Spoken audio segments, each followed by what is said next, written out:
Good day, Saints fans, and welcome to a special edition of Saints TV. We're coming to you from the Brighton bars, and let me assure you, the water is very cold. Got a few idiots in the background, so you can hear them having a bit of a go, so nothing unusual there. Now, we will be joined by Stphen Milne, who unfortunately missed the game on the weekend with a sprained elbow, and there we go, yeah, get a view of it, there they are. Hey. Yeah, well, we're not too sure why he missed, because he just looks like he's pretty much ready to go to me. But anyway, so we'll be speaking to Stphen Milne, and we're also going to be having a little bit of an insight into the life of Nathan Burke, and we might have a little bit of a story about him as well. So anyway, plenty in store, but first of all we're going to go and have a look at some of the highlights, and although we did get done by 9 points, there were some great highlights, so let's have a look. Fortuitously, because the kick dropped short. Good play, because Hamill always gets to the front. Lays it off to Clark, who needs to redeem himself from 55 metres out directly in front. Well, Hamill's been busy in the last 5 or 10 minutes. His work rate has been fantastic, and really Xavier Clark was inside 50 on his own for a period of time there. Luke Hodge, not sure where he got to on that occasion, but they had to communicate a bit better than that, Hawthorn. Pretty important kick, this one.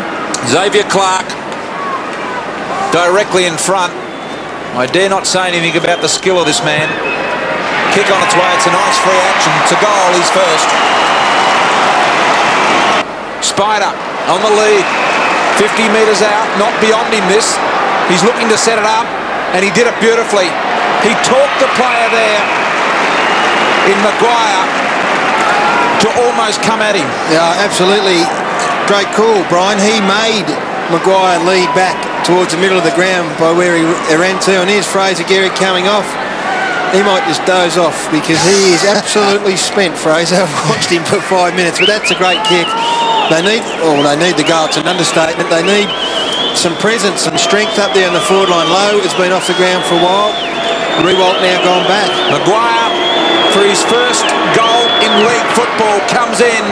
He looks poised, confident, double fist, goal!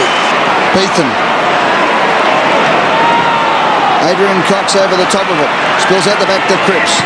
Now the Saints can go, because Harvey positioned himself on centre wing. Beautiful feint.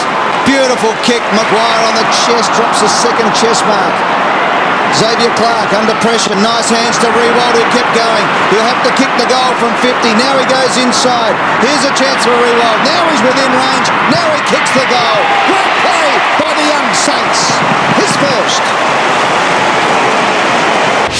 Well, very special guest now joining us, Stphen Milne. Now, Milne, you missed the game on the weekend. How's the elbow? Yeah, not too bad. Tomorrow I was pretty close to playing, but should be back next week. I heard that there might have been a fitness test involving one-arm push-ups. Now, you wouldn't be able to do them at the best of times, would you, let alone with a sore elbow? Yeah, no, I'm not the best at one-arm push-ups, but Tomo got me to do a couple, and I nearly convinced him that I was right, but he just said, yeah, have the week off and come back next week. And on a more, or on the home front, you moved into a new house, and you want to tell the Saints supporters exactly where that is? Yeah, just near the beach somewhere. I just moved into a house with one of my mates and my little boy and Melissa, so that's going good, and just around the corner from the Melbourne Footy Club, so it should be good. And Tice, the young fella, he's what, about 6 months now? Yeah, 8 months. He's clapping his hands and got a few teeth, so he's just cruising along at the minute. So he's not running around like you do, is he, yet? No, he's not yet. He's crawling around and that, so he's going good. And you were in the forward pocket in the Foxtel Australian team at the halfway point of the season. That's a pretty good step so far. I'm only in your second year, and hopefully if you continue to kick a few more goals, you might make the real one. I think everyone down the club reckons you're a fair chance, so your form's been pretty good. Yeah, hopefully I can just keep it up for the rest of the year, and even better if we can win a few more games. Just good. We've got the Kangaroos next week, so hopefully I can kick a couple, and yeah, it should be good. And your insights on Peter Spider Everitt, what do you think of him? He's a good character around the club. I get along good with Spider. So every time we get into him, he's got his tattoo done. So we get into him about not getting his tattoo finished, but we get into Spider a fair bit. And the World Cup last night, your thoughts? Yeah, excellent game. We went to a place down in Brighton, had a bit of a look, and very good game. Now, if we can just swing the camera around, and where is Spider? He's left, but next time you see Spider with his top off, just have a look at that tattoo. He hasn't quite got it filled in yet, and I reckon maybe if we could get some kind of fun going get some people to kick in a little bit of money because he's not making enough, and maybe just need to get it finished off. What do you reckon? I think so. That'll be good. Rightio, we'll be actually catching up with Spider later on the show. Milne, thanks for joining us and good luck for the rest of the year. Not a problem. Thanks, Tomo. Good on you, mate. Well, it's time now to head over to dynamic duo Dean and Frankie's garage where Peter Spider Everitt caught up with them. So let's have a look and see what he had to say. Well, anyway, Frankie, moving on, we've got a special guest yet again on the Dean and Frankie Video Show. He's a cult figure. He's 9 feet 10 inches tall. Let's take a look at a special moment. Fletcher couldn't control it. In comes Spider. Secure as a jockey. Spider's got it again. Slaps it on the boots. How about that? Now, Spider, thanks for coming all the way out to the garage. Thank you very much. A little bit chilly. Yep. Now, recently copped a week against Brisbane, and you apologised to the public at St Kilda. When are you going to apologise to Australia for your shocking heaters you've had over the past years? Oh, come on, don't be like that. You're just starting to take me off. Look at that. Nice tips. But, yeah, I do apologise, and my mum tells me off every time I get it changed. So it's going to stay like this for a while, but I'm trying to grow that Brad Pitt beard at the moment. What do you think? Yeah, good luck. Yeah, you'll get there eventually. Now, we've heard that from the start of next year, you're going to rotate the captaincy a bit. What's your opinion on that? Oh, look, I think, we all love to captain a club, and I'd love to do it, but unfortunately you got to get out there on the ground first and get a kick. So, look, over the next 10 weeks, I'll just try and get a kick, and who knows what... I'll just have to invite Tomo around for a couple of dinners maybe and get on the good books. Will you put your hand up next year for captaincy? Oh, I think every player will put their hand up. Everyone wants to captain a club, but at the end of the day, your performances are on show every weekend, and until you can show that, you can't really put your hand up. Now, what aspect of footy do you enjoy the most? Coming to see you blokes. This is fantastic out here. No, look, I enjoy the media and stuff like that, but look, footy at the end of the day is a competitive game, and I just enjoy the playing with a group of guys, and heading for one thing, and just going out there and having a crack. Just having a bit of fun playing footy. Pretty much, I just love playing footy. I've played it ever since I was 9, and I just love playing footy. That's about the extent of it. If it was AFL, if it was seconds down at Bundoora or first at Hastings, I'd still enjoy it. Now, as you can see, our garage is in tremendous nick, but our fence needs a bit of renovating. Could you help us there, mate? Yeah, your fence, yeah. Well, I've built a couple of fences. They don't go exactly straight, but they look all right. Nothing paint can't fix. So, I'm more than happy to help you out on a Saturday, or we've got a lot of Sunday games left, so, on a Saturday. Beautiful. Now, speaking about renovating, you did a bit of renovating in your backyard, and that's where you done your knee. What did Grant Thomas think about that? Yeah, look, you've got to learn. One thing you always do is you never ring the coach. You always get the medical staff to do it. So when I had done it, I knew there was something wrong, but I could still walk. So I got to the phone and just rung the physio and drove down to the physio's house. And as soon as they had confirmed what had happened, they ring the coach and do all the dirty work for you. Now, ever since that, excuse me, you said that flooding was boring to watch.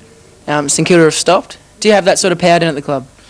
Yeah, I have. I do. I didn't want to tell you, but there was either myself or Grant Thomas going to get the job, and I gave it to Grant. And look, I wish I did. Look, it was just a situation where we had to play flooding.